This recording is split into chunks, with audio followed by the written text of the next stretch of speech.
Bismillahirrahmanirrahim. Assalamualaikum warahmatullahi wabarakatuh. Perkenalkan, saya Nur Isnani dari kelas A Akuntansi NIM 12070324109. Saya dari kelompok 8 yang akan membahas tentang iman kepada qada dan qadar. Jadi, semua manusia itu diciptakan oleh Allah Subhanahu wa Ta'ala dalam keadaan berbeda-beda. Ada yang pendek dan tinggi, ada yang kaya dan miskin, ada yang hitam dan putih. Semua itu merupakan hak dan ciptaan Allah yang dikenal dengan takdir. Dan sebagai umat Islam, kita wajib yakin dan percaya terhadap qada dan qadar Allah. Qada dan qadar Allah adalah rukun iman keenam yang harus kita yakini dan kita imani. Jadi apa sih pengertian dari iman kepada qada dan qadar itu? Beriman kepada qada dan qadar adalah meyakini dengan sepenuh hati bahwa Allah mempunyai kehendak, ketetapan, keputusan atas semua makhluknya, termasuk segala sesuatu yang meliputi kejadian yang menimpa makhluknya, seperti hidup dan mati, kemunculan dan kemusnahan, dan hal baik atau buruk. Perbedaan qada dan qadar terletak pada ketentuan Allah pada zaman azali. Dengan qada adalah ketetapan kelak kita akan menjadi apa, sedangkan qadar adalah realisasi Allah atas qada terhadap diri kita sesuai kehendaknya. Dalam hakikatnya, tidak ada sebuah peristiwa menimpa kita sebuah kebetulan, karena semua sudah menjadi qada dan qadarnya. Meskipun pada hakikatnya qada dan qadar manusia ditentukan Allah, manusialah yang menjadi penentu dalam takdirnya.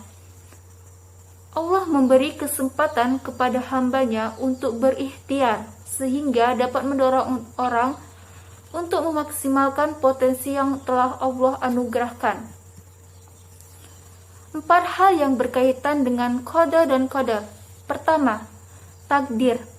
Takdir adalah suatu peristiwa yang terjadi di alam raya ini yang meliputi semua kejadian, baik itu mengenai qadar atau ukurannya, tempatnya, maupun waktunya. Takdir itu ada 2. Pertama, takdir mu'alaq. Takdir mu'alaq itu adalah takdir yang bisa dirubah oleh manusia. Misalnya, miskin menjadi kaya, bodoh menjadi pintar.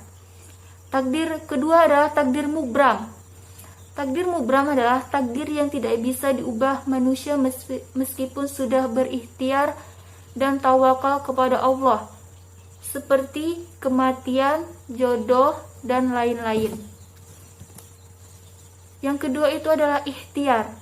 Ikhtiar adalah berusaha melakukan daya dan upaya untuk mencapai sesuatu sesuai dengan yang dikehendaki. Yang ketiga itu adalah doa. Doa adalah memohon sesuatu yang kita harapkan kepada Allah.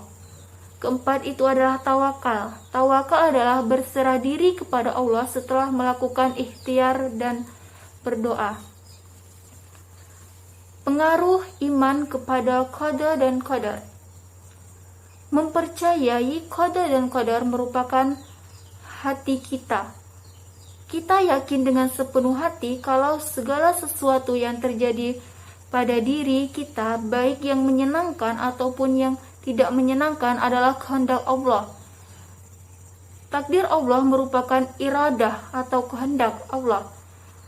Makanya, takdir tidak selalu sesuai dengan keinginan kita. Tak kala takdir sesuai dengan keinginan, hendaklah kita bersyukur, karena hal itu merupakan nikmat yang diberikan Allah kepada kita. Saat takdir yang kita alami tidak menyenangkan atau merupakan sebuah musibah, maka kita hendaklah terima dengan sabar dan ikhlas. Selanjutnya adalah ciri-ciri beriman kepada qada dan qadar. Pertama itu adalah bertawakal kepada Allah Subhanahu wa Ta'ala. Kedua itu mentaati perintah Allah Subhanahu wa Ta'ala dan menjauhi larangan-larangannya. Ketiga itu senantiasa bersabar. Keempat, rajin dalam berusaha dan tidak mudah putus asa. Kelima, mengisi kehidupan dengan hal yang positif buat mencapai kebahagiaan di akhirat kelak. Yang keenam, selalu sabar dan menerima kenyataan. Yang ketujuh, selalu optimis, bukan pesimis. Hikmah beriman kepada qada dan qadar. Pertama, melatih diri untuk banyak bersyukur dan bersabar. Kedua, menjauhkan diri dari sifat sombong dan putus asa. Ketiga, memupuk sifat optimis dan giat bekerja. Keempat, menjadi sebab meningkatnya iman dan takwa kita kepada Allah. Baiklah, hanya itu yang dapat saya sampaikan. Mohon maaf atas segala kekurangan. Wassalamualaikum warahmatullahi wabarakatuh.